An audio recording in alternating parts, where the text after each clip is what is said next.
Katotohanan sa relasyon ni Donnie Pangilinan at Shuvi Estrada na ikinagalit ng mga fans ni Bel Mariano. Ang masayang pagdiriwang ng kaarawan ng isa sa mga kilalang talent agent sa showbiz industry na si Bernard Cloma, na dapat ay isang pribado at intimate celebration lamang, ay nahaluan pa ng mga malisyosong usap-usapan.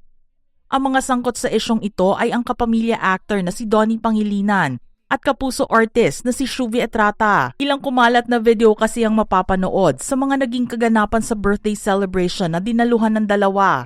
Doon nakita ang pagdating ni Donnie at ang pagbati nito sa mga naunang bisita. Nang si Shuvi naman ang nakuhanan ng video sa pagdating niya, makikita rito na sobra ang hiya niya nang malaman na andoon din sa party si Donnie. Nang lapitan siya ni Donnie at umakbay, napaupo si Shuvi sa sobrang kilig.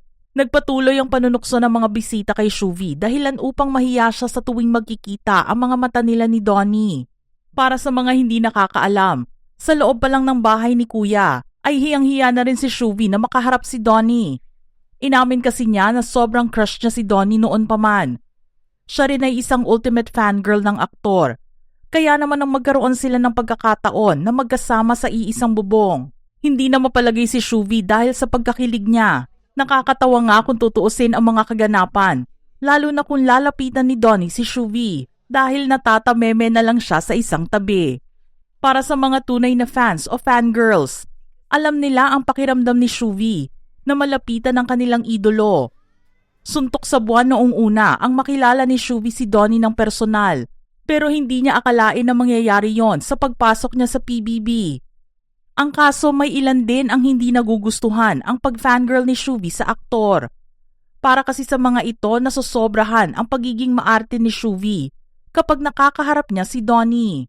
Sinasabi ng ilan, lalo na ng mga fans ng Don Bell Love Team, na hindi dapat ganoon ang ipinapakita ni Shuvi dahil may Anthony Constantino na siya. Hindi rin daw mangyayari na maging magkapareha sila dahil sa magkaibang istasyon sila nagtatrabaho. Ang payo nga nila sa baguhang aktres, pigilin ng kilig kapag kaharap si Donnie at maging simple o discreet lang. Dahil dito, hindi na tinigilan ng mga basher si Shuvi. Kung ano-anong mga masasakit na salita ang kanilang nasabi sa kapuso talent. Simula kasi nang malaman nila na idol ni Shuvi si Donnie, sinasabihan na siya ng mga tao na nakikiride lang siya sa popularity ng aktor para makilala rin. Hindi naman na niya pinalampas ang mag-iwan ng kanyang pahayag at humingi ng dispensa sa mga taong na-offend niya sa kanyang ikinilos, lalo na sa mga fans ni Bel at ng Don Bell.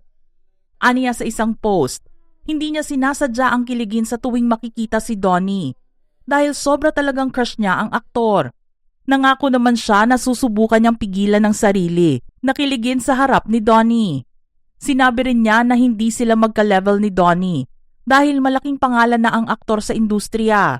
Nagpaalala naman siya na maging maingat sa pagkomento online at sa paraan ng pagsasabi nito dahil ang ibang mga salita ay maaaring makasakit sa damdamin ng iba. Pero alam naman niya ang lahat ng mga komentong nakukuha niya ay para na rin sa kanyang ikabubuti.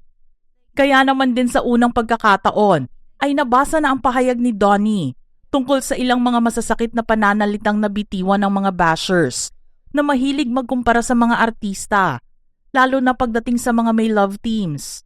Dito ay ipinagtanggol din niya ang ginawa ng mga ito sa ex-PBB housemate na si Shuvi. Kahit nasa ibang bansa ang aktor, hindi na niya pinalampas ang pagkakataon para kausapin ng mga bashers at detractors ni Shuvi sa kanilang ginawa. Sinabi rin niya na ilayo si Bel sa mga pag-aaway na ito dahil maganda, talented at isa siya sa may mga magagandang puso. Kahit na ano rin ang sabihin ng iba, ay hindi na yon mababago. Hindi na nga rin maintindihan ni Donnie kung bakit umabot na maging below the belt ang komentong nababasa niya. May sariling buhay din ang mga artista at hindi siya mananahimik lang para makitang may isang tao ang naaapi na. Hindi niya yon na-e-enjoy kung inaakala ng marami. Inamin ni Donnie na sinabi niya kay Shuvi ang tungkol sa kumakalat na video. Hindi naman niya inaasahan na magiging negatibo ang reaksyon ng mga fans niya sa pagkikitang iyon dahil dumalo siya para makisaya sa dinner party ng kaibigan. Alam din niya na intimate ang birthday celebration na yon, pero may mga videos na kumalat na pinalaki naman ng mga fans. Pinaalala naman ng aktor na halos lahat ay magkakaibigan sa industriya at hindi kailangang pag-awayin. Marami nga ang natuwa sa ginawang pagsasalita ni Donnie patungkol sa toxic behavior ng ilang mga fans. Lumalabas kasi na bawal para sa mga make-a-love team ang makitang may kasamang ibang babae maliban sa kanilang kapareha. Pero umaasa naman ang mga netizens na baguhin ng mga fandoms ang pag-uugaling ito dahil hindi nakakatulong ang ganoong mindset sa pag-unlad ng bawat isa sa showbiz.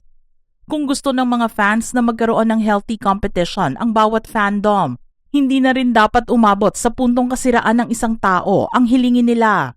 Sana nga lang daw ay matigil na ang mga pambabash online dahil hindi iyon nakakatulong sa mental health ng isang individual. Mga ka-showbiz peeps, anong masasabi nyo sa istoryang ito? Don't forget to type your comments below.